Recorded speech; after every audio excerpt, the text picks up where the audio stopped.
Capítulo 1. A fundação da Igreja, a Era Apostólica. Vindo, porém, a plenitude do tempo, Deus enviou seu Filho, Paulo, apóstolo, dito em Gálatas, capítulo 4, versículo 4.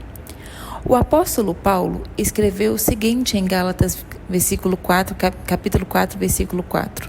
Vindo, porém, a plenitude do tempo, Deus enviou seu Filho. Paulo percebeu que o primeiro século foi um período singular na história, um momento preciso da entrada do Filho de Deus na história humana. Diferentemente de qualquer período anterior, o mundo mediterrâneo estava unido. Por toda aquela região, os exércitos imperiais de Roma mantinham a paz forçada. A famosa paz romana, de 30 a.C.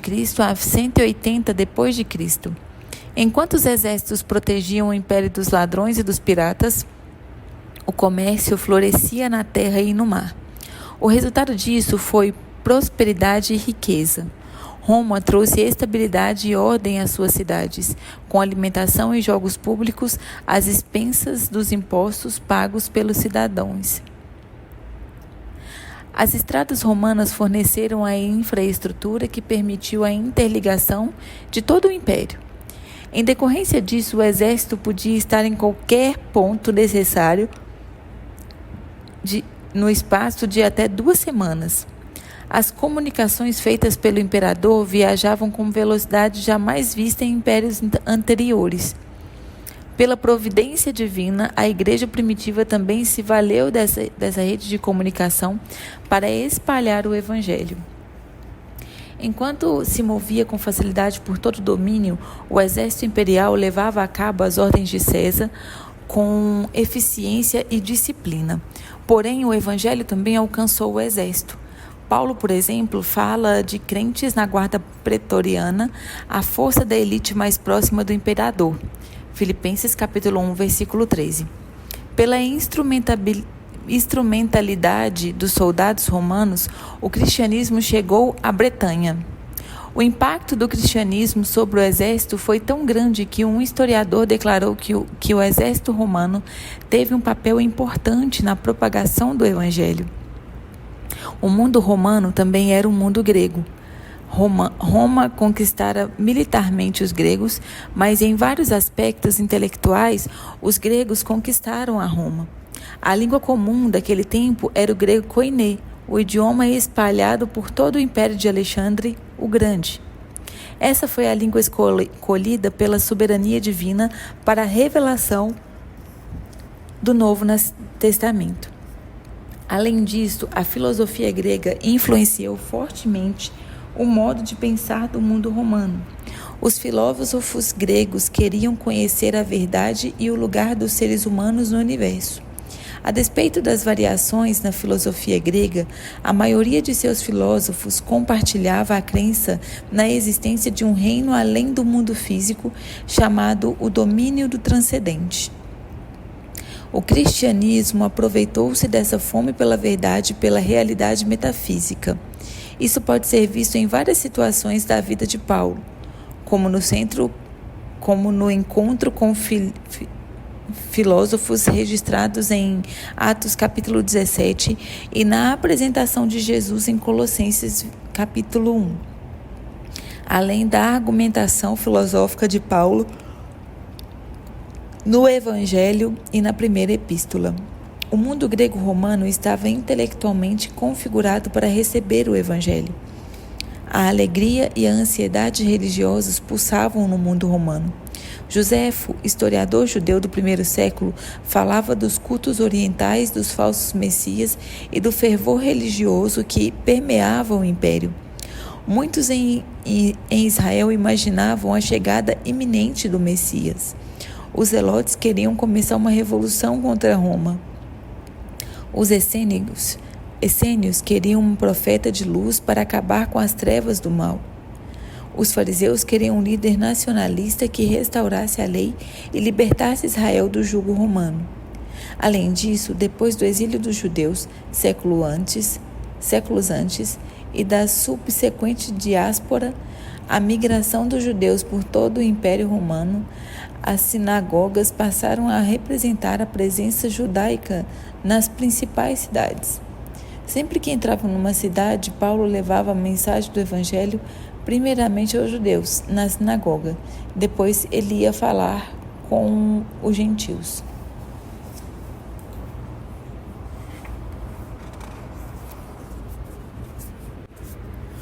Os líderes da Igreja Apostólica.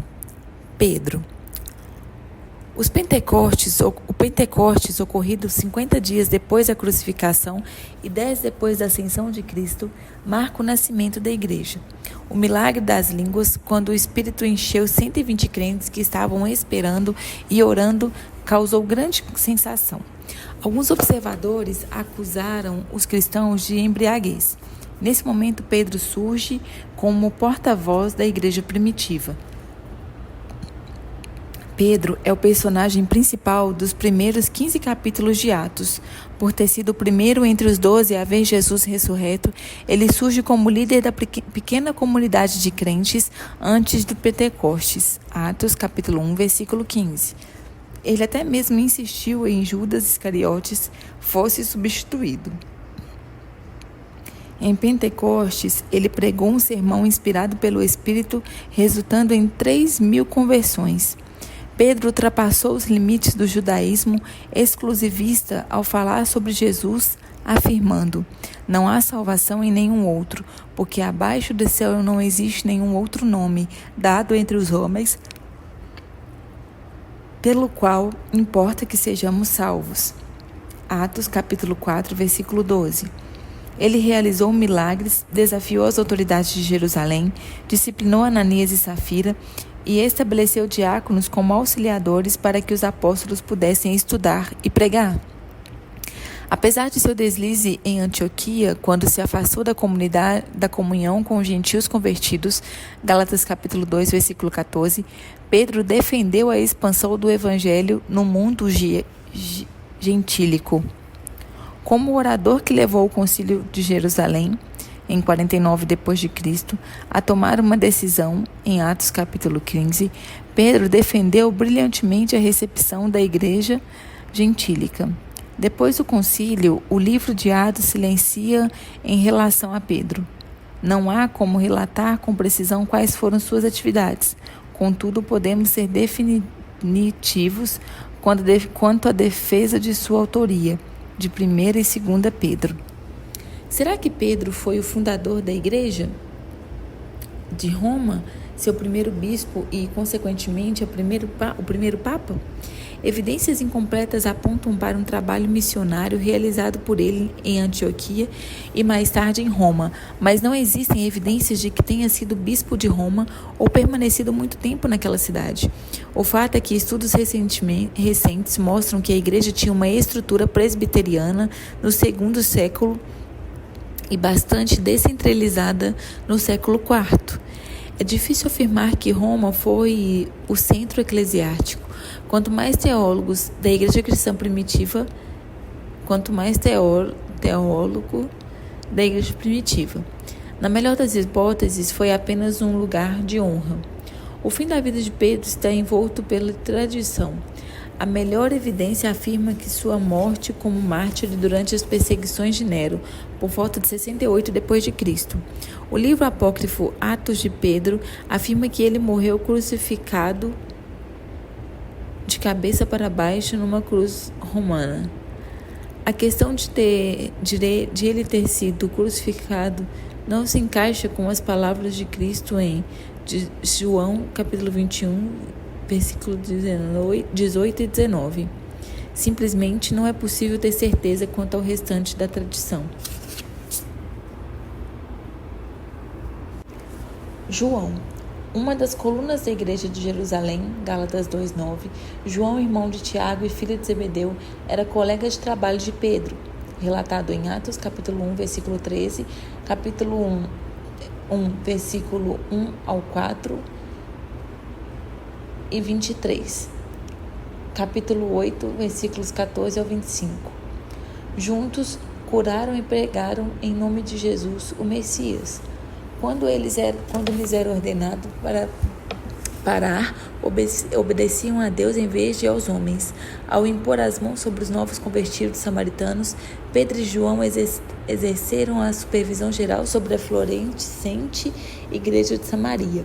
Embora seja provável que ele tenha estado no concílio de Jerusalém em Atos 15, seu nome não aparece em Atos depois do martírio de seu irmão. Tiago, Atos capítulo 12, versículo 1 e 2. Entretanto, sabemos quando ele deixou Jerusalém. Apocalipse narra o exílio de João, provavelmente no início da década de 90, pelo imperador romano Domiciano, mandado para Patmos por pregar a palavra de Deus e pelo testemunho de Jesus. Ali, João registrou suas visões e as constituem o arcabouço para a compreensão dos acontecimentos que cercam a segunda vinda de Cristo.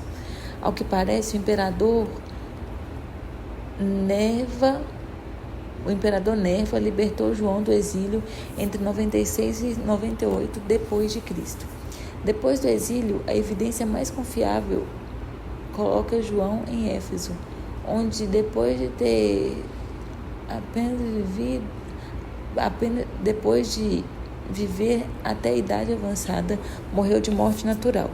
Ali treinou discípulos, Policarpo, Pápias e Inácio, todos líderes estratégicos da igreja do segundo século.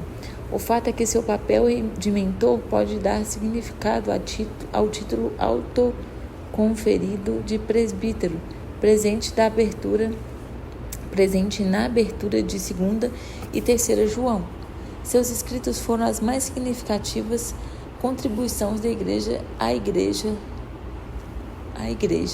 Seu evangelho é similar, porém 8% dele tem relação com os evangelhos sinóticos de Mateus, Marcos e Lucas.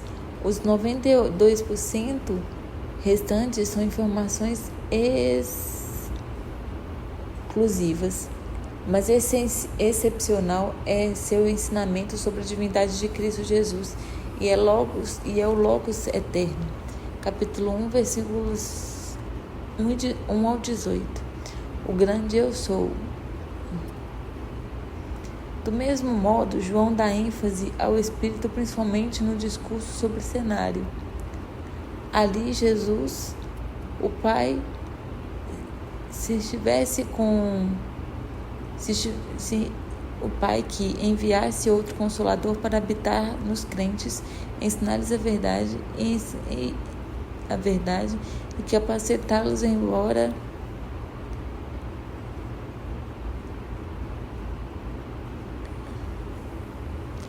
a lembrar de tudo, bem como convencer o mundo do pecado, da justiça e do juízo. O Espírito regenera, capítulo 3, versículo 6, e traz satisfação ao que crê em Cristo.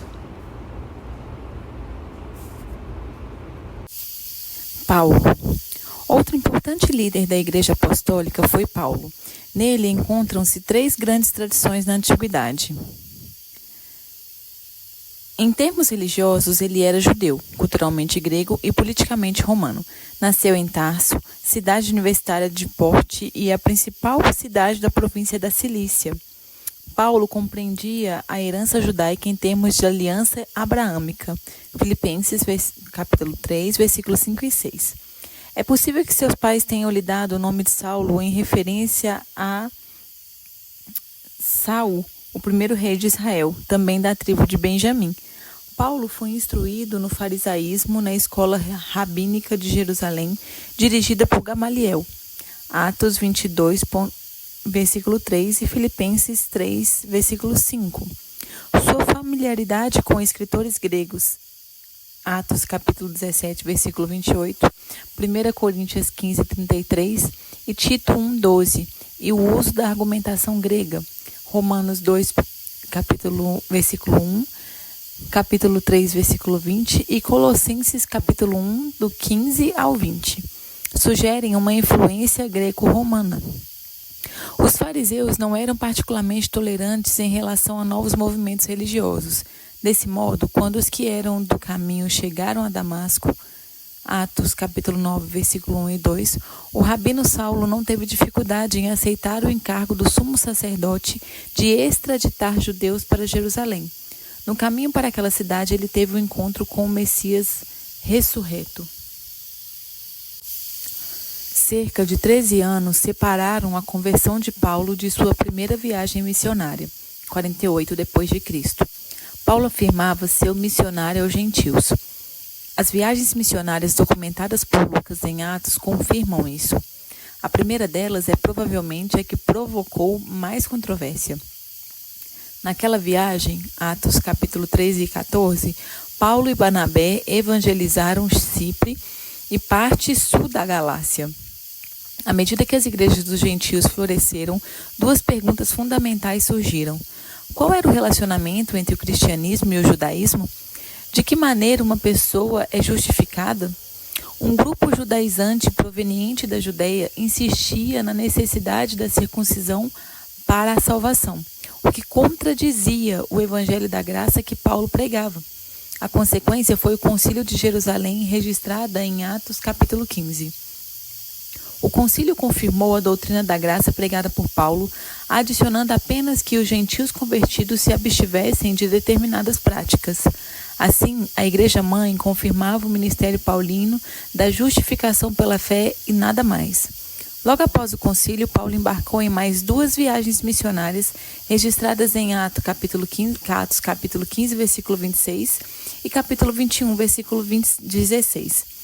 Depois dessas viagens, Paulo foi a Jerusalém para relatar a Tiago e aos presbíteros as atividades nas igrejas dos gentios. Ali, em decorrência de acusações forjadas, as autoridades romanas o prenderam. Nos 2 anos seguintes, Paulo ficou preso em Cesareia e foi submetido a um julgamento pelo procurador romano Félix, por seu sucessor Pórcio Festo e por Herodes Agripa II, o rei nominal dos judeus. Declarando sua cidadania romana, Paulo apelou a César e foi para Roma, onde permaneceu em prisão domiciliar.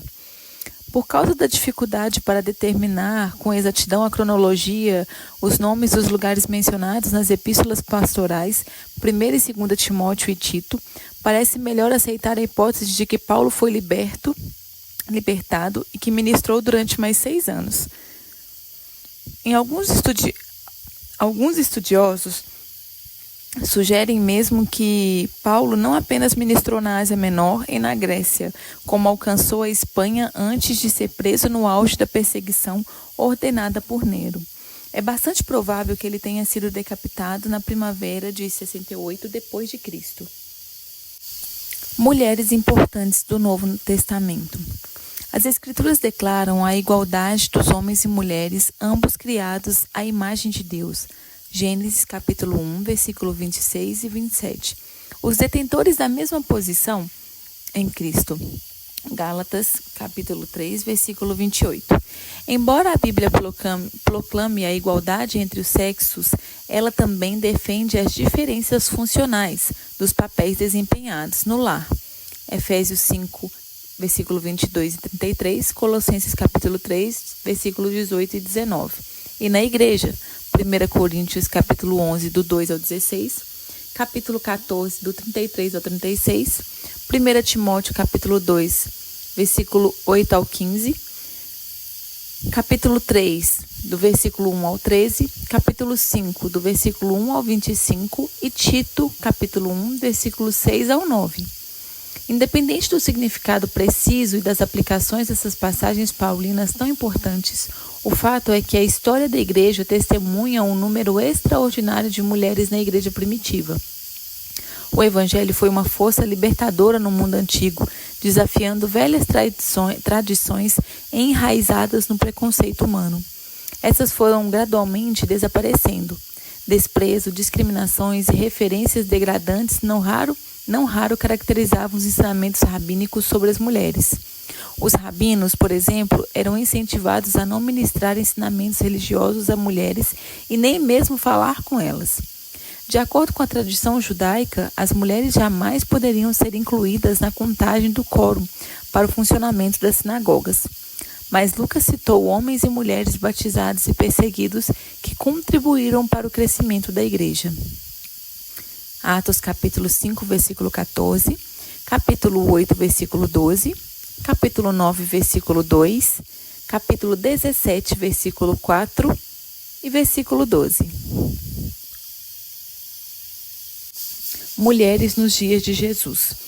O desafio às antigas tradições começou no ministério terreno de Jesus, no qual as mulheres desempenhavam um papel significativo. Muitas mulheres apoiaram financeiramente o ministério de Jesus e dos discípulos, além de terem ministrado a ele pessoalmente.